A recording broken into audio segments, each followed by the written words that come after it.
morning, we've got some amazing new developments in the fight against cancer. Researchers may have discovered a miracle drug. Here to explain is a member of our Fox Medical A team, Dr. David Samadi. David, good morning to you. Good morning. We're talking about a protein that is called, has been identified as CD47. What is it? Well, this CD47 is a protein that normal cells secrete in our blood. Okay. And that's one of the reasons why immune system leave our cells alone. Our defense mechanism understand that these are normal cells. The cancer cells, they have gotten really smart over the past many years, and they are coming up with their own CD47. So our immune system can't recognize it. So how do we treat the cancer cells? We give them chemotherapy. We do surgeries. Now, the study from Stanford is saying, like, wait a second, we have this new drug that can take some of that protein away and tell the immune system, whoa, whoa, whoa, these are cancer cells, to use our own immune system to attack the cancer cells. And that's really fascinating. We're starting to think of cancer as, on a molecular level, as supposed to be these gross resections and surgeries, etc.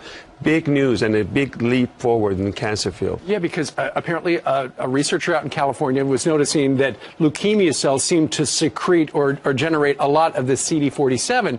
Essentially, it was a do not eat this part of the cancer, and so he turned it completely around, and that could change everything. Absolutely. So, I'm glad you, that's a really in-depth information you just gave. So they've done it in leukemia and lymphoma, and guess what? They also took about 10 mice and with bladder cancer. 9 out of 10, they were able to cure them from bladder cancer. If this really pans out in the human studies, we're going to see an entire change of the way we treat cancer. We're using our own immune system to find the cancer cells, and that's a very exciting and big news in this field. All right. Also, speaking of cancer, let's talk about prostate cancer. There's some new tests that are being developed that, once again, could change everything.